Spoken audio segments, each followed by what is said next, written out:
Hello, everyone. This is Melina and Jordan. and we are the board certified BAes. Yeah. And we're back. And we back Feels like forever since we did one. because it's been a while. Yeah, we just had a lot in the bank that we just started putting out. Did we? I'm just It kidding. felt like it. Well, thank you guys for joining us today. How are you? I'm good. Good. How are you doing? I'm good. I'm excited. We have something coming up soon. We do. Can you tell the people a little bit about it? We are headed to the BNBA Summit, which is the 4th and 5th, or 4th through 6th, in Atlanta. 4th through 6th of September. Probably should say that, huh? Yeah. So it's right 4th through around the 6th of September. corner. It's right around the corner. And it is going to be quite the event, quite the conference. There's so many great speakers. There's 16 CEUs there. You know, we're going to be hosting some of the networking events. It is really going to be a lively event that is going to elevate everybody. And this will be the first time we're going to meet a lot of people in real life. That's true. Yeah. That'd be cool. So we have had a lot of contact with a lot of people that are there, but yeah, we get to go see them in real life and break bread with them and have a good time. Yes. Looking forward to it. Definitely looking forward to it. But we have a lot to do before then. I sure do. And it comes as a good time because it's like our anniversary week. So it's like celebration and then celebration. Yes. We're so excited. So yeah, you'll see us there.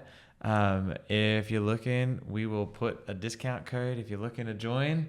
It is going to be in person and remote. So there will be the opportunity to watch through Behavior Live or watch it later on.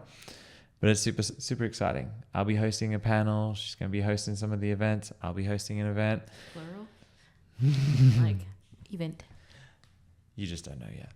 So Okay. it's going to be a good time. And we hope to see you guys there. Sweet. Today we are talking about response generalization versus stimulus generalization. So let's go ahead and jump right in. And Jordan, can you go ahead and tell us what stimulus generalization is? Yeah. So I will start by saying that if you are ever working with a kiddo or a client and you're teaching them to say hi, right, or a standard greeting, and then one day they walk in and they say, "What's up?" Well, that's changed. And that's generalization because they are using the thing that you have taught them in a variety of different ways. And we'll dive into seeing which one's which. Right. So stimulus generalization is when the learner applies a response across different settings, right, or different stimuli. So there's all these stimuli that trigger the same response. So as an example, learning dog, right, seeing a dog, right, and then saying dog, that's got the association to it. But now if you see a different dog, right, it still leads to you saying dog. Right, there's all these different stimuli or things in the environment that will trigger the same response. Right, just because you see a golden retriever, you see a chihuahua, all that leads to dog. And so that would be stimulus generalization. Right, another example would be understanding how to open a door. Right, we teach a kid how to open a door, and then all of a sudden they're able to open a door that has a handle, or it has a knob, or a cabinet door, or a cupboard door, whatever it is, and moving on to sliding doors. Nice. All these stimuli evoke the same response. Good job. Was it really? Mm-hmm. Okay, hopefully that made sense, because I know it can get kind of tricky. And so stimulus generalization is the one that has the little 5-6 boxes on the left that lead to one single response box on the right. And then response generalization, that's the opposite. Right? Okay. So can you go ahead and let us know, what does response generalization mean? So the learner demonstrates different responses, but from the same stimulus. So that would be the example of the hi, right? Okay. You're teaching them hi. They respond to you saying hi with different responses. So they're saying, "What's up? How you doing? It's good to see you." All these greetings are then super awesome, and that is a response generalization. So when we are teaching kids to mand, right, we might start with one word, but then, we might start with pointing, and then they also then start gesturing and saying approximations and so on and so forth, and keep building. And that one stimuli, which could be a water bottle, it could be a basketball, it could be their mother, right? And then all of a sudden they've got all these different responses to say that.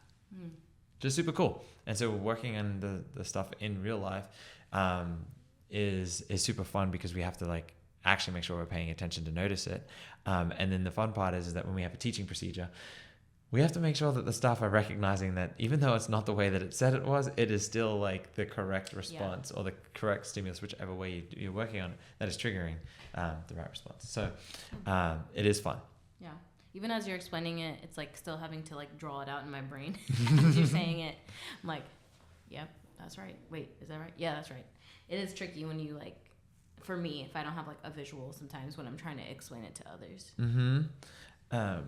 Yeah, and I mean that's also going back to the roots of studying it, right? So they have those visuals to help us, but it isn't the things that come at the forefront, because it's once you take the exam, half the stuff that you crammed in there just falls out. Yep. Not because you're intentionally trying to undo everything that you learned, but just because now all of a sudden it's filled with, how do I actually do this, and not just read the book. Yeah, it's true. Right. I feel like everybody that I know that's taken the exams, I barely use the language or any of that sort of stuff now, but I know it when I see it. Yeah, especially if you want to effectively teach. Yeah, that whole bilingual thing. Don't just say the language just to make yourself feel good. Yeah. I know something. Just because you do doesn't mean that somebody else wants to hear it. So layman's terms always matters. So yeah. So what's so important, would you say, about generalization? Okay. I mean, literally, we have to be able to get our kiddos to generalize. Otherwise, what we're doing is for nothing. We always say applied. So this means things that are going to be life-changing. And if we only can do it in one location with one person, then how is this helpful for this kid when they're not going to be with us forever? So it really is important to be able to generalize so that they can do it with you, with mom, with dad, with their teacher, right? It gives them the chance to be able to thrive in places like school, at home, be able to be more independent at school, at home, right? We don't want to be a forever kind of service. So in order to get to that point, they should be reaching that place of generalization. So yeah, I think that's exactly it. It's the clinic setting or the therapy session setting, whatever it is that you are teaching in or helping a learner in, is not the only setting that they're going to be in. It has to go outside of that. So teaching somebody to do something in one setting, but then it can't transfer to something else, then we're wasting their time because we're not doing it effectively, right? And I think it's probably one of the things that I've busted the most with my RBTs and BTs. They're like, this goal is mastered. I'll pull up the data and then I'm like, okay, let's go do this in a different room. Let's go for a walk outside really quick and let's ask this question. And they're like, oh. Well, yeah, then that's why this goal is still here. So stop running it the way that you're running it in the one spot. Yeah, that's true. Yeah. It is true. Yeah, I've had literally staff be like, I don't understand why we're still working on this. And 0.3 seconds later, kiddo is stressed about something that seems minute when they're asking him the questions, but then in real life is a struggle for him. So yeah, it's important. Yeah, it is. I mean, it's also one of the 7 dimensions. This is one of the foundational parts of our science, right? The G in back cage or get a cab, whichever one you use to remember. Don't remember those? Not get a cab. Didn't like that one? That don't feel right. Yeah. Okay. So back cage it is. It's the G, generality. And so I think what would be awesome is for you guys that are listening, write in the comments or put a comment in about a time that you thought someone had generalization, right? Or, had response generalization or stimulus generalization. And then you were in session and realized that that wasn't true, and it became context bound. Like it was context. And I think that that's something that RBTs and BTs, parents, and BCBAs even at times get stuck in, is like they present things in a similar or the same context all of the time, which is great as a beginning starting point. But if we don't branch out from that, we end up doing a disservice. And so it's always important to train for those sorts of things. Mm-hmm. So add that in the comments. Something that you got like busted on because it was like, man, it didn't work. And let's see what happens. I feel like an easy one is greetings, right? But I also think that there is another one that I have seen, which is using a handrail to go up and down stairs. I was thinking like using the restroom. That's a big one. The toileting. Yeah, I've had clients that have done that too. They'll only use one restroom. Yeah, you realize we've fudged up when we've been using the same bathroom. Yeah. Oh no. And the other one is triggering. Yeah. But the going up and down stairs, the handrails was one that I went through too. Right. For some reason, the change in stimulus did not have the same response as using it to aid them to go up the stairs. It's unfortunate, but yeah, just means got to find more staircases. Yeah, which is tricky when you're in a clinic setting. Yeah, it is. Or in the same home every day. You know? It is. So there are a lot of things that we should do, and we kind of touched on them. But how do we train for generalization? Right? What do we do? And that's a question that we should always be asking ourselves. Is like, what can we do? And so there are a lot of ways that we can teach generalization, but what's one of the big ones that we could use? I mean, just making sure that you're mindful of like stimuli you're using, but also where you're located at, who you're with, changing up the environment often. Once they get to that place, obviously we want to shape it and get it there first, and then start kind of putting in those things. Yeah. But yeah, that would be. Yeah, you're talking about multiple exemplars. Oh yeah, yes. See, not using the language all the time, but that's what it is. So for you guys studying the test, that's one of the points of generalization. Multiple exemplars. You teach in a lot of places, in a lot of ways, with a lot of people. All leads to the same thing, and that's really going to help stimulus generalization. Yeah. And then so to help, what's the other one again? Just kidding. Response generalization. I was like, gotcha. So to teach response generalization, you're going to use reinforcement on variations of the responding, right? You're going to model different response forms, right? Like if I'm going to give a greeting, hi, hello, what's up, right? Showing all those different forms. Because if you don't, then you are locking them into only one, and that's very robotic. Not as fun. Yeah, I noticed too, like even like the SDs that we use, like when we're practicing these things, I kind of fell into the habit of putting like an example of an SD, and then realized that was kind of like messing things up, because then staff would only use that SD. I don't know if you've ever had that problem. I have had that problem. I had that problem with a reinforcement system recently, where I put in example, like of like the level of cash in that somebody can get, and they were, my RBTs were seeing that as like, oh, like I have to stop it at this number. And I was like, no, it's time based. It's not number of check-ins based. It's time based. And so that was a mistake on my part, but yeah, we made it through, thankfully. Yeah, those little things. It is. It's just like a little things, like just an example, which had a number on it, made the number be the concrete thing, but it wasn't that way. So let me ask you this before we go into like some real life examples. Okay. Which one do you think is harder to teach? I don't know. I feel like they're, again, I feel like sometimes I like have to really like have a visual, but maybe response generalization. I think. I don't know. I don't really have a definite, but I'd say maybe response generalization. Okay. Yeah, I mean, that one requires a little bit more modeling on our part. Yeah, definitely. So then what are some real life ones that you have? We can use our kids Yeah. as an example because we got two of them. We do. Which is why we're always tired. Oh, man. Okay. So when I think of like response generalization, one thing that I was kind of thinking of is like, you know, different ways that we maybe tell each other that we love each other. So like, yes, there's obviously like the saying that you love each other, but by actions, right? So like for you, that could be like me cleaning up around the house or like making food or like, you know, just doing things that are like so. That made me hungry now. You threw in food. So yeah. So anyway, so like I was just kind of think of that, or like for me, like you buy me coffee, or you know you.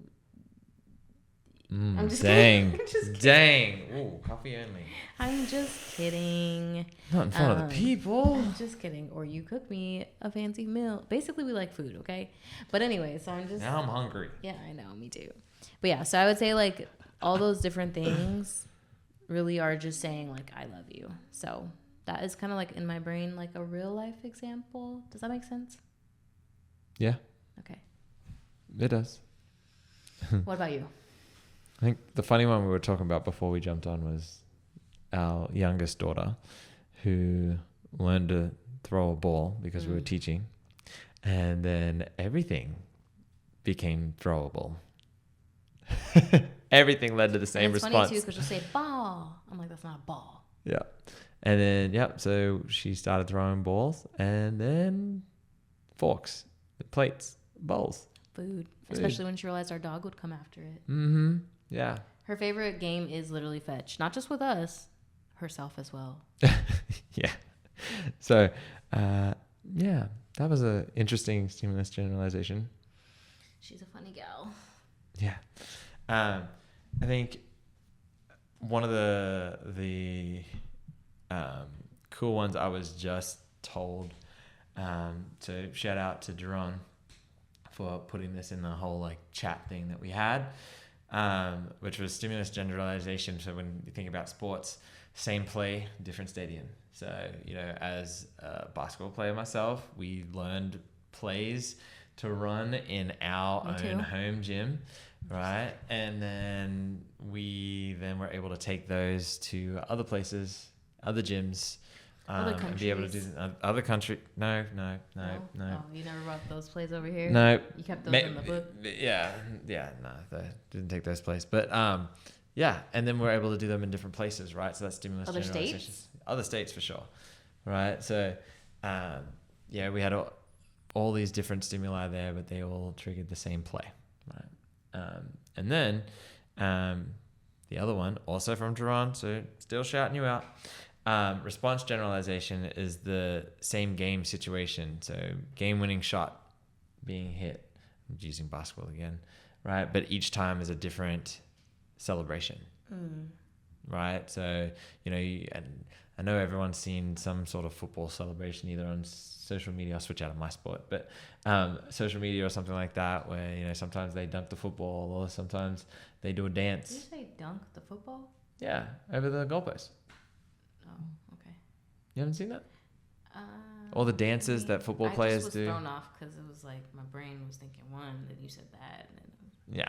So anyways, but they do the dances and all that. You know, the same thing happened, but there's a different response every time, right? You know, they got a touchdown and then there's a different dance, different move, different something, right? So same stimulus, different responses. That's just a fun one. Nice. Like it. Yeah. Got to bring it back to sports. So, which is one that I didn't hear before we had the conversation. So I thought it was good to share. They don't call him El Presidente for no reason. Yeah, that is true. Just kidding. I don't know who adds the L, but sure. Espanol. I know. Okay. Well, I think those are all great examples. Did you have anything else you wanted to add before we wrap it up? Not really. I think that was, hopefully that all made sense. There's a bunch of mumbling and stuff in there because we tired. But we know that this is a popular topic and a difficult one. But we're hopeful that this will make it a little easier for you guys. Mm-hmm. So don't forget to drop it in the comments, though, ones that you were blown away on that didn't actually happen. Yeah, or if you have an even better way to explain it. Yeah. We're going to add it in take 2. Yay. Yeah. Well, thank you guys for joining us, and we'll see you soon at BNBA Summit. Hey. Yeah. If you see us, come say hello. Mm-hmm. He's pretty tall. I'll be pretty short. So if you just see 2 people walking next to each other, that's us. Yeah. Or you see someone standing out above the crowd, or you see a pocket of air in the crowd. She'll be the pocket of air. I was about to say, I don't think you'll be the tallest one there. No, definitely not. Definitely not the tallest one there. But, be looking forward to seeing you guys if you guys can come out. Yeah. Probably do some interviews and we might even go live. Oh, okay, this is news to me, everyone. You're here to hear it first. All right. Well, you guys take care. All right. We'll see you soon.